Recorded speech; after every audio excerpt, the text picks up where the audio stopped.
Imamat 6. Tuhan berfirman kepada Musa, apabila seseorang berbuat dosa dan berubah setia terhadap Tuhan dan memungkiri terhadap sesamanya barang yang dipercayakan kepadanya, atau barang yang diserahkan kepadanya, atau barang yang dirampasnya, atau apabila ia telah melakukan pemerasan atas sesamanya, atau bila ia menemui barang hilang dan memungkirinya dan ia bersumpah dusta dalam perkara apapun yang diperbuat seseorang, sehingga ia berdosa, apabila dengan demikian ia berbuat dosa dan bersalah, maka haruslah ia memulangkan barang yang telah dirampasnya, atau yang telah diperasnya, atau yang telah dipercayakan kepadanya, atau barang hilang yang ditemuinya itu, atau segala sesuatu yang dimungkirinya dengan bersumpah dusta.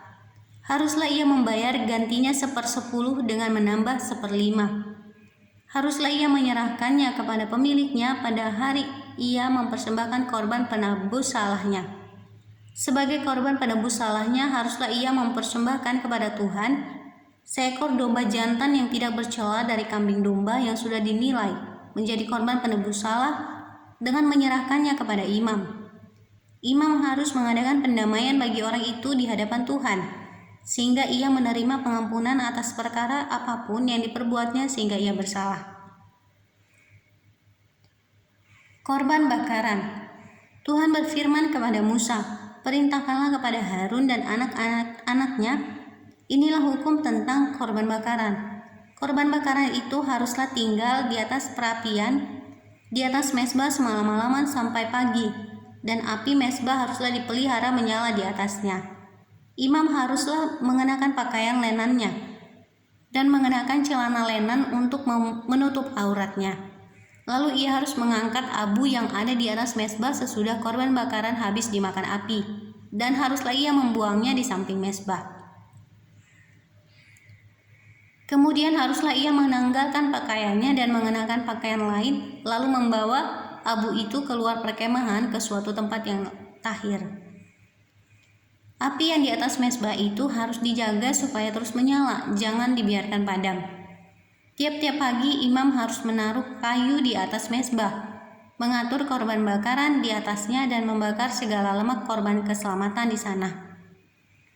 Harus dijaga supaya api tetap menyala di atas mezbah, janganlah dibiarkan padam. Korban sajian. Inilah hukum tentang korban sajian. Anak-anak Harun haruslah membawanya ke hadapan Tuhan ke depan mezbah. Setelah dikhususkan dari korban sajian itu segenggam tepung yang terbaik dengan minyak, serta seluruh kemenyan yang di atas korban sajian itu, maka haruslah semuanya dibakar di atas mezbah sehingga baunya menyenangkan sebagai bagian ingat-ingatannya bagi Tuhan. Selebihnya haruslah dimakan oleh Harun dan anak-anaknya. Haruslah itu dimakan sebagai roti yang tidak beragi di suatu tempat yang kudus. Haruslah mereka memakannya di pelataran kemah pertemuan. Janganlah itu dibakar beragi. Telah kuberikan itu sebagai bagian mereka daripada segala korban api-apianku. Itulah bagian maha kudus, sama seperti korban penghapus dosa dan korban penghapus salah. Setiap laki-laki di antara anak-anak Harun haruslah memakannya. Itulah suatu ketetapan untuk selama-lamanya bagi kamu turun-temurun. Itulah bagianmu dari segala korban api-apian Tuhan. Setiap orang yang kena kepada korban itu menjadi kudus.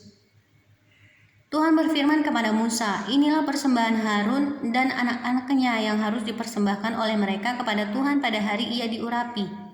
1/10 eva tepung yang terbaik sebagai korban sajian yang tetap. Setengahnya pada waktu pagi dan setengahnya pada waktu petang. Haruslah itu diolah di atas panggangan bersama-sama minyak. Setelah teraduk, haruslah engkau membawanya dan mempersembahkannya sebagai korban sajian. Sesudah dibakar dan berpotong-potong sebagai bau yang menyenangkan bagi Tuhan. Dan imam dari antara anak-anaknya yang diurapi sebagai penggantinya haruslah mengolahnya. Itulah suatu ketetapan untuk selamanya. Seluruhnya haruslah dibakar bagi Tuhan. Tiap-tiap korban sajian dari seorang imam itu haruslah menjadi korban yang terbakar seluruhnya, janganlah dimakan. Korban penghapus dosa. Tuhan berfirman kepada Musa, demikian. Katakanlah kepada Harun dan anak-anaknya, Inilah hukum tentang korban penghapus dosa. Di tempat korban bakaran disembelih, disitulah harus disembelih korban penghapus dosa di hadapan Tuhan. Itulah persembahan Maha Kudus.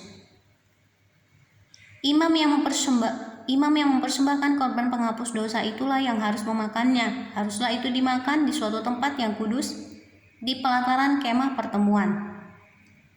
Setiap orang yang kena kepada daging korban itu menjadi kudus, dan bila darahnya ada yang terpercik kepada sesuatu pakaian, haruslah engkau mencuci pakaian itu di suatu tempat yang kudus.